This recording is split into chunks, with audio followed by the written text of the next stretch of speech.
구원의 파도 치는 영광 시리즈 51번째 시간입니다. 창조, 죄, 그리고 십자가 사건의 적용과 성화에 이어서 5번째로 이제 큰 주제를 다루는데, 마지막으로 이제 영화라고 하는 부분을 좀 살펴보고자 합니다. 빌립보서 1장 21절로 24절 말씀입니다. 빌립보서 1장 21절로 24절 말씀입니다. 영화라고 하는 건 영원히 영광스럽게 변하다라는 이야기를 하는데, 저희가 영화 자체와 하나님의 나라라고 하는 큰 두 가지 주제를 다룰 것이고, 영화라고 하는 주제만 4차례에 걸쳐 좀 살펴보고자 합니다. 이 구원이 그 목적이 어느 곳에 있는지를 조금 더 확인하고자 하니, 이 성화의 여정에서 흔들리지 않는 힘 역시도 여기서 비롯될 수 있으리라 기대하고 있습니다.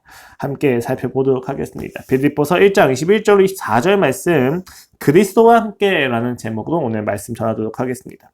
제가 봉독하여 올려드리도록 하겠습니다. 이는 내게 사는 것이 그리스도니 죽는 것도 유익함이다. 그러나 만일 육신으로 사는 이것이 내 일의 열매일진데 무엇을 택해야 하는지 나는 알지 못하노라. 내가 그 둘 사이에 끼었으니 차라리 세상을 떠나서 그리스도와 함께 있는 것이 훨씬 더 좋은 일이다. 그렇게 하고 싶으나 내가 육신으로 있는 것이 너희를 위하여 더 유익하니라. 아멘. 가끔 죽고 싶다는 표현이나 생각을 하지 않으십니까? 저만 하더라도 그러한 생각을 가지는 경우가 적지 않게 있는 것 같습니다. 조금 더 강하게 표현하자면 자살에 대한 유혹이 우리를 매우 심각하고 또 무겁게 우리에게 다가오곤 한다는 것입니다. 이 자살에 대한 유혹은 다른 피조물들은 가지지 않는 역행의 특성으로 인간만이 가지고 있는 고유한 어떤 행위이기도 합니다. 물론 자연세계에서 지도자에 따라 가지고 그냥 집단으로 자살한다라고 하는 표현이 될 수 있을 만한 경우가 있긴 한데, 이것은 어디까지나 짐승들이 스스로 죽기 위하여 간다기보다는 무지 중에 죽는 것을 의미하기 때문에 보다 사회학적인 의미에서의 자살과는 의미가 좀 많이 다릅니다. 이러한 자살은 사회적으로 수용받는 표현도 아니고 행위도 아닙니다. 오히려 많은 이들의 동정을 사고 또 거절당하는 행위이기도 합니다. 실제로 공권력 중에 하나인 경찰과 소방대원들 역시도 자살을 예방하고 자살을 시도하는 사람들 구하지 않습니까? 또 종교계에서도 마찬가지입니다. 자살은 지옥을 가는 원인으로 자주 다루어져 왔습니다. 이러한 것은 사회적으로나 종교적으로나 자살이라고 하는 주제가 터부시되어 있었고 금지되어 있었다라고 우리가 확인할 수가 있습니다. 또한 더 나아가서 이러한 사회와 종교의 반응은 역설적으로 여전히 사람들이 죽음에 대하여 유혹을 심각하게 받고 있다고 하는 것을 나타내주는 반증이기도 합니다. 그렇다면 여러분 묻습니다. 인간은 왜 그토록 죽음을 소망하는 것입니까? 조금 더 나아가서 인간은 죽음의 유혹을 받더라도 살아야만 하는 이유가 무엇입니까? 라고 질문할 수 있을 것입니다. 죽고자 하는 이유는 결국 살고자 하는 이유와 결부되어질 것입니다. 보통은 이 관계를 우리가 대립된다고 보겠죠. 죽을 이유가 있다면 살지 않을 것이고 살아야만 하는 이유가 있다면 죽으려고 하지는 않기 때문입니다. 오늘 이 두 가지 질문을 조금 더 깊이 다루어 보고자 합니다. 사실 오늘의 본문을 보면 또 한 명 그 죽음을 소망하는 사람이 있습니다. 23절 말씀입니다. 내가 그 둘 사이에 끼었으니 차라리 세상을 떠나서 그리스도와 함께 있는 것이 훨씬 더 좋은 일이라. 그렇게 하고 싶으나. 분명하게 이야기를 하고 있죠. 기독교 2000년의 역사 속에서 끊임없이 회자되고 존경받는 인물, 심지어 기독교가 예수님의 종교가 아니라 이 사도의 종교라고까지 오해받는 인물이 있는데 그 인물이 바로 바울입니다. 근데 그 바울이 오늘 우리가 쉽게 이해하기 힘든 이야기를 하고 있어요. 죽고 싶다라는 거죠. 여기서 지금 본문에서 둘 사이에 끼었다라고 이야기하는데 여기 있는 둘은 사는 것과 죽는 것을 의미합니다. 지금 그는 죽는 삶과 사는 삶이 있는데 그 사이에 끼어서 굉장히 심각하게 고민하는데 차라리 세상을 떠나서 예수 그리스도와 함께 있는 것이 내게 더 낫다. 그렇게 하고 싶다라고 이야기를 하고 있는 것입니다. 물론 그냥 죽음이 아니라 그리스도와 함께 살고 싶다고 하는 점에서 보다 적극적인 의미가 포함되고 있긴 합니다. 그런데 여러분, 그것을 감안하더라도 조금 이상한 것이죠. 왜요? 왜냐하면 우리가 죽고 싶다라고 이야기했었을 때 그 죽고 싶다고 하는 이유가 예수님이 좋아서라고 명분 삼아 이야기할 수도 있지만 결국은 이 땅에서의 삶이 힘들기 때문이다라고 이야기하기 때문이에요. 이것은 바울도 마찬가지입니다. 왜 그러냐면 당시 성경의 사고방식 안에서는, 기독교의 사고방식 안에서는 하나님이 이미 임하셨습니다. 하나님의 나라가 이미 임한 상태에 있었어요. 그래서 그 예수님이 예언하신 재림이 지연된다 할지라도 그들은 그 종말의 인생을 충분히 살아갈 힘이 있었단 말이죠. 바울 역시도 마찬가지입니다. 바울 역시도 이 땅에서 충분히 예수님을 경험하면서 살아가고 있었습니다. 그런데 지금 그가 무엇이랍니까? 예수님을 만나기 위하여 내가 죽고 싶다라고 이야기하는 것이죠. 말이 안 되는 이야기입니다. 도피적인 이야기죠. 즉 결국 이 땅에서는 내가 예수님을 경험하지 못한다는 이야기가 되기 때문입니다. 바울의 이러한 표현은 그 역시 세상살이가 고단하여 도피하는 마음으로 죽음을 원하는 것처럼 여겨집니다. 자, 그렇다면 이제 그가 죽고 싶어하는 그 세상의 문제가 도대체 무엇인지 좀 살펴볼 필요가 있을 것 같습니다. 빌립보서는 바울의 다른 서신들과 비교해서 굉장히 기쁨이 가득한 서신입니다. 다른 서신들은 이제 교회가 계속 말썽을 일으키면 그거에 대한 권면과 눈물로 보내는 서신들이 대부분인데, 빌립보서는 기쁜 소식을 가지고 그가 기록합니다.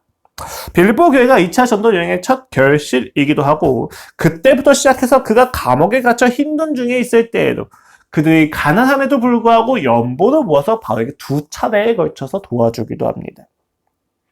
고린도 교회하고는 좀 많이 비교된다는 점에서 바울에겐 큰 기쁨이었다는 것은 분명합니다. 그래서 그는 빌립보서 4장에서 이와 같이 이야기하기도 합니다. 13절 이하입니다. 내게 능력 주시는 자 안에서 내가 모든 것을 할 수 있느니라. 그러나 너희가 내 괴로움에 함께 참여하였으니 잘하였도다. 빌립보 사람들아, 너희도 알거니와 복음의 시초에 내가 마게도냐에 떠날 때에 주고 받는 내 일에 참여한 교회가 너희 외에 아무도 없었느니라. 데살로니가에 있을 때에도 너희가 한 번뿐 아니라 2번이나 나에 쓸 것을 보내었도다. 여러분, 이것을 통해서 우리는 빌립보 교회가 바울이 힘든 때를 기억하여서 자신이 돈을 모아 연보를 했다는 것을 이제 알 수가 있는 것이죠. 고린도 교회는 진짜 대립적인 거예요. 고린도 교회는 후원을 통하여 바울의 자신의 통제 안에 두려고 했던 부유한 자들이 많이 있었죠.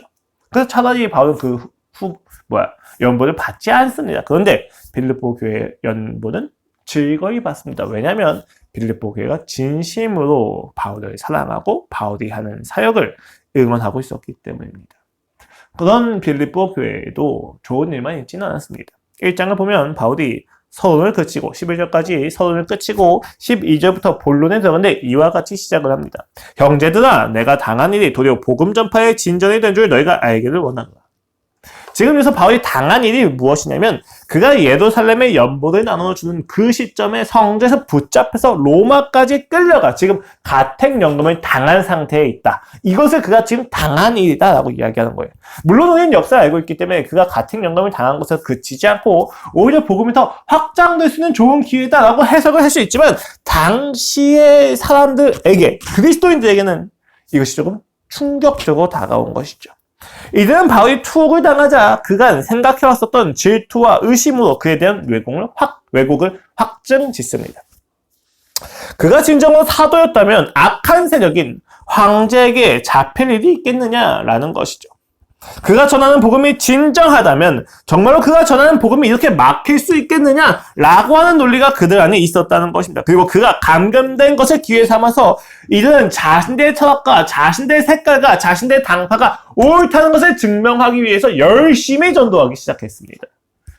반면 그렇지 않은 이들 역시도 존재했습니다. 이들은 바울의 진심을 잘 알고 있었고 상대들의 비난에 대해서 정확히 반론하기 위해서 또 열심히 전도하기 시작했습니다. 바울의 명예가 실추되는 것을 참을 수가 없었던 것이죠. 그래서 바울파에 속한 자신들이 바울에 따라서 열심히 전도해서 그 열매가 많아진다면 바울의 명예를 지킬 수 있을 것이다 라고 생각을 했다는 것입니다. 여러분, 어느 것이 좀 더 맞아 보입니까? 역사를 다 알고 있는 우리의 시점에서는 바울을 감히 공격해? 라고 하는 생각이 있어서 바울을 변호하는 입장에서 전도를 열심히 하는 이들이 맞는 것처럼 느껴질지 모르겠지만 성경은 그건 역시도 옳지는 않다고 이야기합니다. 바울이 잃은 명예를 회복하기 위해서 전도하는 것은 목적이 잘못된 것이죠. 예수님을 사랑하기 때문에 그 사랑을 내가 견딜 수가 없어서 흘려보낸다는 차원에서 전도하는 것이 아니라 바울을 위해서 그들이 열심히 전도했기 때문입니다. 그런데 바울이 이에 대해서 이와 같이 이야기합니다. 15절 이하입니다. 어떤 이든 투기와 분쟁으로 어떤 이든 착한 뜻으로 그리스도를 전파하니 이들은 내가 복음을 변증하기 위해 세우심을 받은 줄 알고 사랑으로 하나 그들은 나의 매임에 괴로움을 더하게 할 줄로 생각하여 순수하지 못하게 다툼으로 그리스도를 전파하느니라. 정확하게 이야기하죠, 바울이. 순수하지 못한 마음으로 그리스도를 전파한다라고 말입니다. 즉 지금 당시의 빌립보 교회에는 바울을 중심에 두고 다툼이 가득한 상태였습니다. 빌립보 교회는 바울을 옹호하고 동시에 그가 전하는 복음이 그의 명성 하락과 함께 방해받는다고 생각해서 논쟁을 불사하고 있는 상태입니다. 이러한 상황 가운데에서 바울의 기분은 어땠을까요? 복음 전파에 일생을 담았습니다. 그리고 그렇게 전한 복음으로 하나된 교회는 영원했습니다.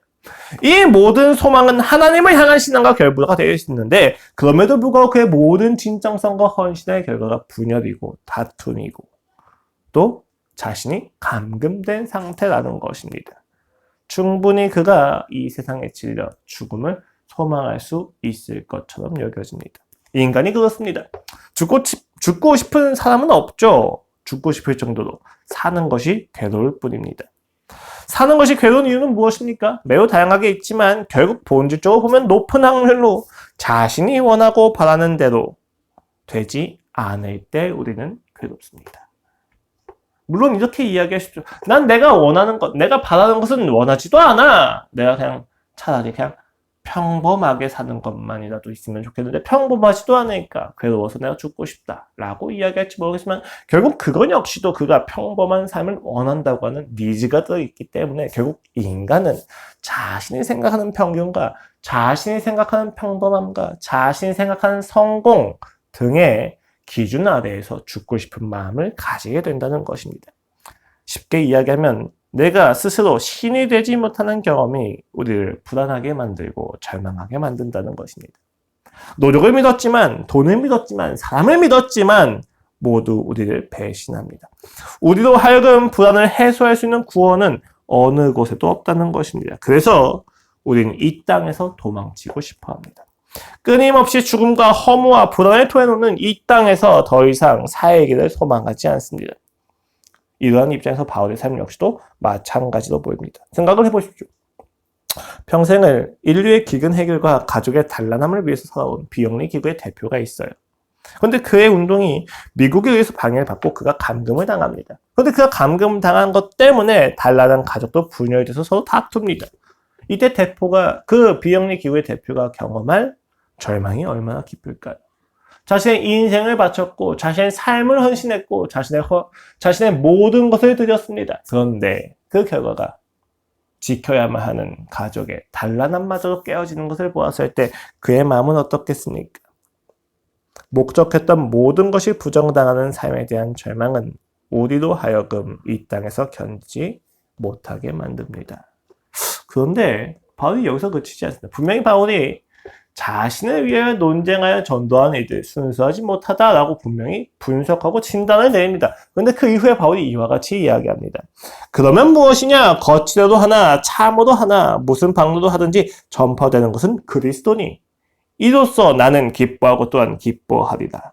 그는 분명하게 이야기합니다. 기뻐하고 또 기뻐한다. 강조. 두 번의 반복이 있는 건 헬라에서 굉장히 높은 강조를 의미하죠. 왜 그렇습니까? 그럼 왜 기뻐합니까? 논쟁이 있고 다툼이 있더라도 순수하지 않더라도 그리스도가 전해지기 때문이다 라고 이야기를 한다는 거죠. 여기서 우리가 착각하지 말아야 될 것은 지금 그가 전도를 위한 마키아벨리즘을 옹호하는 것이 아니에요. 즉 전도할 수 있다면 내가 수단과 방법을 가리지 않겠다 라고 주장하는 이야기가 아닌 것입니다. 지금 그가 이야기하는 것은 본문의 맥락 아래에서 내가 나의 뜻대로 되지 않는 상황에서도 하나님께서는 일하시고 계신다에 대한 그 사실을 보았기 때문에 기쁜 겁니다. 여러분 잘 분별하셔야 돼요. 이 본문을 보고 그래 내가 순수하나 순수하지 못하나 내가 분연이나 분연이지 않거나 내 명예를 위해서 내가 복음을 전하는 것도 괜찮아 라고 생각하면 곤란합니다. 지금 본문에 이야기한 건 어떻게든지 간에 많은 사람들이 전도인을 만들어서 복음을 전해서 많은 사람들이 예수를 믿게 해라 이게 아니에요. 우리가 생각하는 방식대로 전도가 되지 않는다 할지라도 하나님은 하나님의 일을 하고 계시는구나에 대한 그의 감격이라는 것입니다. 로마에 갇혔습니다.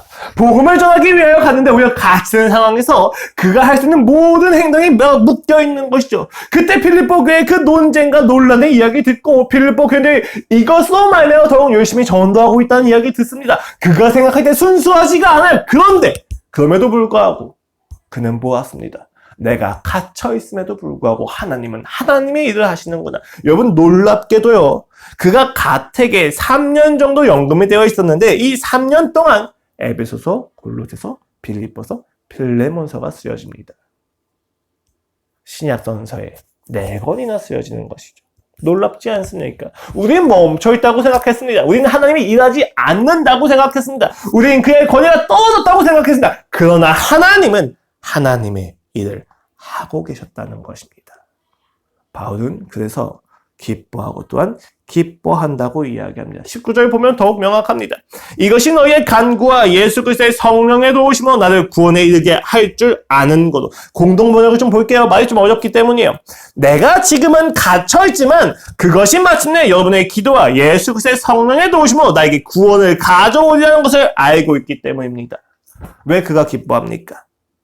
내가 갇혀있음에도 불구하고 결국 여러분의 기도와 예수님의 성령이 역사할 것을 내가 알고 있기 때문이다 라고 이야기합니다. 구원이 된다는 것이죠.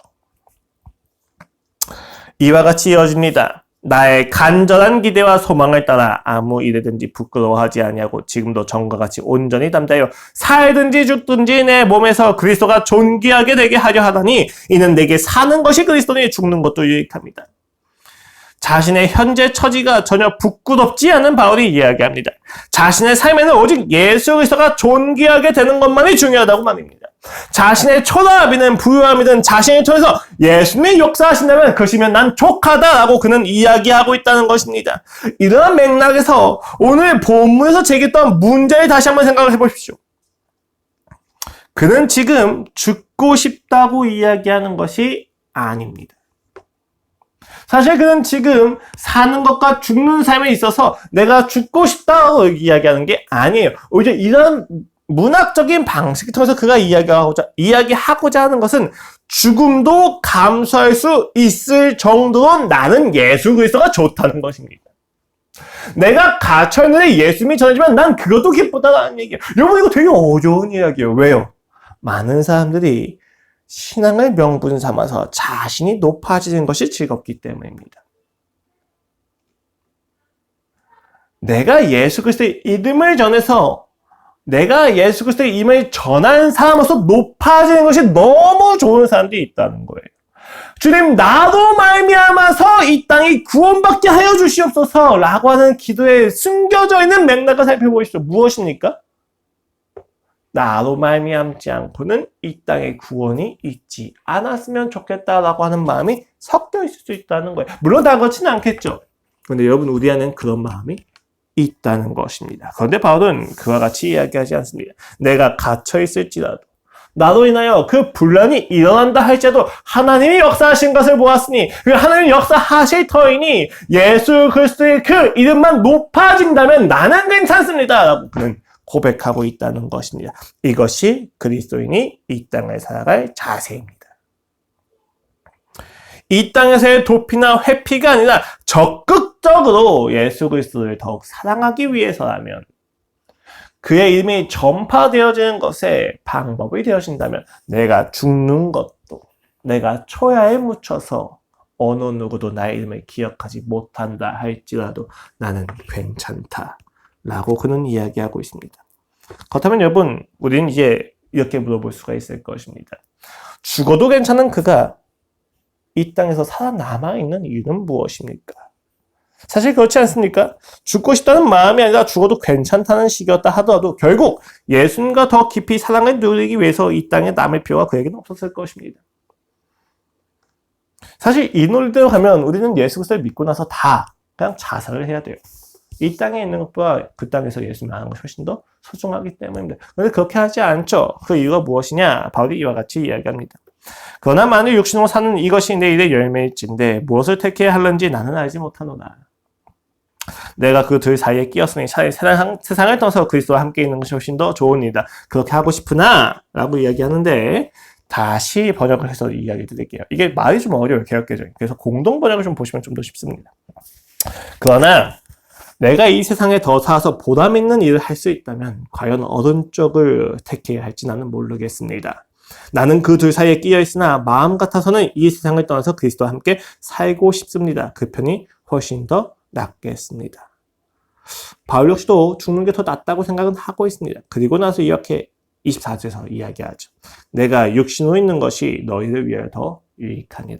여기 유익하다고 하는 표현인 아난카이오스라고 하는 헬라어는 없어서는 안 될 정도로 필요하다라고 하는 비교급의 표현입니다. 지금 바울은 어떤 것이 더 보람 있는 일일까, 어떤 것이 더 좋은 일일까 고민하고 있지만 결국 그가 확신하는 것이 무엇이냐? 이 교회가 자신을 필요로 하고 있다라는 사실입니다. 여러분 이 사실이 이해가 되십니까? 사실 신앙의 본질도 그렇고 예수님의 삶도 그렇고 온 인류를 위해서라고 이야기하지만 가장 중요한 건 나와 하나님의 관계입니다. 그래서 저는 가끔 종종 이렇게 이야기 드리죠. 그리스도인은 이기적으로 살아야 된단다. 왜요? 내가 이기적으로 하나님과의 관계를 챙기지 않으면 모든 사역이 어그러지기 때문이고 내가 하나님과의 관계만 보장이 될 때는 뭐든지 할 수 있기 때문입니다. 그래서 우리는 종종 이기적이어야 된다라고 제가 말씀을 드리기도 하는데 지금 바울은 그러한 본질을 외면하고 자신을 필요로 하는 교회에게 의존되어 있는 것처럼 보이는 거죠. 나는 하나님을 더 좋아하고 하나님을 선택해야 되는데 교회가 날 필요로 하기 때문에 나는 살아있는다 라고 이야기를 한다는 것이 좀 이상하지 않습니까? 하지만 여기 본문의 핵심은요. 단순히 죽는 것과 사는 것의 비교나 대립이 아닙니다. 이것의 핵심은 죽어야 하는 이유와 살아야 하는 이유가 같다는 것입니다. 25절입니다. 내가 살 것과 너희 믿음의 진보와 기쁨을 위하여 너희 무리와 함께 거할 이것을 확실히 하노니 내가 다시 너희와 같이 있음으로 그리스도 예수 안에서 너희 자랑이 나로 말미암아 풍성하게 하려 함이라. 그들로 하여금 자신으로 말미암아 예수 그리스도를 향한 자랑이 넘치게 하기 위하여 그는 살아있습니다. 사실 여러분 그렇습니다. 사는 것도 예수님을 위해서고 죽는 것도 예수님을 위해서입니다. 내가 죽고 싶다면 예수님을 더 사랑하기 위해서고 내가 살고 싶다면 예수님을 사랑하기 위해서입니다. 그렇다면 내게 주어진 환경 속에서 내가 죽어야만 하는 상황이 아니면 내가 죽을 필요가 없어요. 왜요? 사는 이유도 죽는 이유도 단 한 가지이기 때문입니다. 세상은요. 죽어야 할 이유와 살아야 할 이유가 대립합니다. 생각을 해보세요. 죽을 이유가 있는 사람에게 살아야 할 이유가 있겠습니까? 살아야 할 이유가 있는 사람에게 죽을 이유가 있겠습니까? 없습니다. 우리는 이 둘을 하나로 묶지 못합니다. 살 이유가 사라지면 죽을 이유를 떠올리게 되고 죽을 이유가 사라지면 살아낼 이유를 찾는 것이 자연스러운 이야기지 않겠습니까? 그런데 바울은 죽을 이유도 예수 그리스도요. 살 이유도 예수 그리스도이다. 라고 이야기를 하고 있습니다. 다만 그 예수 그리스도를 더 풍성하게 나타내기 위한 방법이 살아가는 것에 때문에 난 살아갈 뿐이다. 라고 그는 고백하는 것이죠. 여러분 우리가 여기서 확인할 것은 그는 철저하게 예수 그리스도에게 집중되어 있다는 사실입니다. 죽든지 살든지 말입니다. 교리적으로 그리스도인이 누릴 구원은 세 가지로 나누어집니다. 중생, 성화, 영화입니다. 많은 이들이 이 영화를 마지막 단계로 여기고 있습니다. 맞습니다. 그런데 마치 이 영화의 순간을 위하여 중생과 성화를 수단시하고 있다면 잘못된 이야기예요. 즉 천국 가기 위한 신앙이 되어버린다는 얘기죠. 내세를 위해서 현세를 포기하는 신앙이 되어버립니다. 그렇지 않습니다. 성경은 이 영화의 시기에 모든 신자가 다시 육체를 입고 부활해서 우주적인 지위를 누릴 것이라고 이야기합니다. 이때는 피조세계가 모두 회복되어질 것이고 개인의 차원에서도 더 이상 죄의 유혹을 받지 않는 완성된 차원이 이루어지고야 말 것입니다. 그렇기 때문에 우린 때로 이 영화가 되는 순간을 목적으로 달려가는 것을 신앙이라고 생각을 합니다. 그러나 사실 성화도, 영화도, 심지어 중생마저도 예수 그리스도에게 초점이 맞춰져 있다는 사실 기억하셔야만 합니다. 그렇지 않는다면 여러분 우리의 신앙의 목적이 굉장히 왜곡되어서 이 성화의 여정이 괴로울 수가 있다는 거예요. 내가 영광스럽게 변화되는 그 날을 목적으로 내가 달려간다면 그것은 내가 예수 그리스도와 상관없이 내가 완전해지는 것이 목적이 되기 때문이에요. 우리는 그런 식으로 영화를 생각하면 안 됩니다. 여러분 생각을 해보세요. 중생은 예수 그리스도께서 우리를 찾아와 주시고 내가 그를 영접한 순간입니다. 또 성화라고 하는 것은 예수 그리스도의 삶이 우리에게 조명이 되어지고 그 조명된 예수 그리스도의 삶에 맞춰서 내가 그를 닮아가는 과정입니다. 영화는 내가 그 영화의 순간을 나아가는 것이 아니라 그가 재림하신 순간에 내가 그를 두 손 번쩍 들고 환영하는 것을 의미합니다.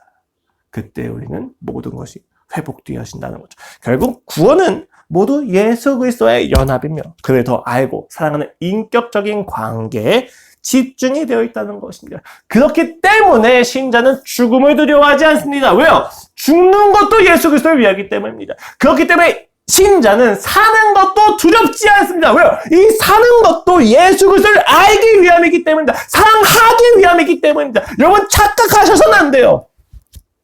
이 땅은 고통이고 죽음은 행복이다. 아니요. 이 땅에서도 예수님이고 죽어서도 예수님입니다. 세상은 이것을 알 수가 없어요. 세상은 철저히 죽고 싶거나 철저히 살고 싶거나 둘 중에 하나로 갑니다. 여러분 생각을 해보세요. 철저히 죽고 싶은 이들에게 삶은 고통입니다. 사는 것이 너무 무거운 것이죠. 그런데 또 반대로 살고 싶은 이들에게 죽음은 두려움입니다. 세상은 이 이분법에서 벗어날 수가 없어요.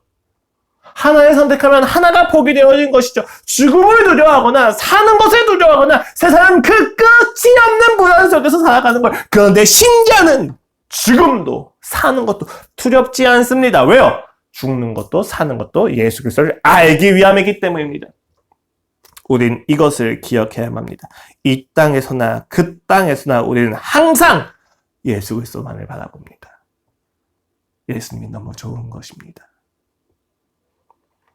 영화에 대한 설교의 첫 번째는 바로 영화가 내세에 제한되지 않으며 성화의 연속이라고 하는 사실입니다. 이 사실은 결국 우리에게 이 땅에서 예수님을 염원하지 않는 자는 죽고 나서도 염원할 것 같고 기댈 수 없다는 사실을 의미합니다. 조금 더 노골적으로 말씀을 드리자면 이 땅에서 여러분이 예수님을 즐거워하지 않는다면 그 땅에서도 결코 즐거워할 수 없을 거라는 사실입니다. 이 땅에서 내가 천국을 누리지 못한다면 그 땅에서 하나님만 가득한 그 땅에서 내가 어떻게 천국을 누릴 수 있겠습니까? 오히려 그것이 지옥이 될 것입니다. 기억하셔야만 합니다. 우린 이 땅에서도 그 땅에서도 예수님만을 즐거워해야만 합니다. 세상은 물어볼 것입니다. 뭐가 그렇게 즐겁냐? 그들에게 신앙은 또 하나의 어감이며 세뇌처럼 느껴지기 때문에 우리가 즐거워하는 것을 이해하지 못합니다. 그러나 여러분, 기독교의 즐거움은 다른 종교에서 볼 수 없는 은혜 속에서 넘칩니다. 그들은 결코 이해할 수가 없죠. 왜 우리가 담배를 피지 않고 술을 마시지 않고 우리가 윤리나 도덕적으로 경건의 모양에 있어서도 신경을 쓰는지 그들은 이해하지 못할 것입니다. 하나의 억압이며 하나의 세뇌이며 하나의 권력을 옹립하기 위한 기득권의 실수 정도 그들은 이해하게 될 수밖에 없습니다. 그들은 그 즐거움을 하지 못하기 때문입니다. 여러분, 제가 설계의 결론으로서 예수님을 바라봐야 된다고 이야기했는데 이 바라봐야 된다는 의미도 조금 다시 생각을 해보셔야만 합니다.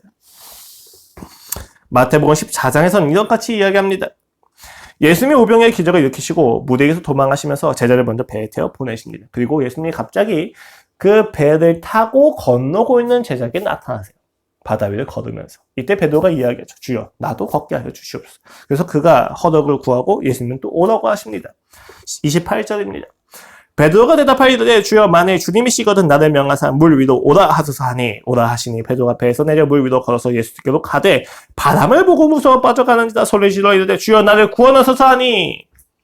여러분, 우리는 이 본문을 보고 베드로가 바다에 빠진 이유가 바람을 보고 라고 하는 것에 집중을 해서 우리가 예수님을 바라봐야 된다고 이야기합니다. 지금 제가 가지고 있었던 결론과 동일한 거죠. 성하든 영하든 죽으면 삶이든 우리는 예수님을 바라봐야만 합니다. 지금 베드로가 예수님을 바라보지 않아서 빠지지 않았습니까? 그러니까 우리도 예수님만을 바라봐서 빠지는 것을, 그런 실수를 범하려면 안 됩니다 라고 이야기할 수 있을 거예요. 그런데 이 본문이 의미하는 바는 열심히 예수님을 바라봐야 된다라고 우리의 의지를, 결단을 촉구하는 것이 아닙니다. 여러분, 우리는 예수님만 바라볼 수가 없습니다. 안타깝게도 우리는 바람에게 끊임없이 집중하는 존재입니다. 그래서 우리는 이 신앙의 여정에서 끊임없이 혼란과 혼돈과 죽음을 상징하는 바다에 빠져 죽을 위기에 처합니다. 여러분, 오늘 본문의 강조가 베드로는 열심히 예수님을 바라봐야 된다라고 생각이 되십니까? 아니죠. 예수님만을 바라볼 수 없는 제자에게도, 믿음이 적어 의심하는 자들에게도 예수님은 답이 되신다는 것이 마태복음 14장의 의도입니다. 우린 바람을 보고 빠질 수밖에 없습니다. 그러나 그 바람을 보고 빠진 우리를 구하시는 분이 예수님입니다. 예수께서 즉시 손을 내밀어 그를 붙잡으시며 이르시되 믿음이 작은 자여 왜 의심하였느냐 하시고 배에 함께 오르매 바람이 그치는지라.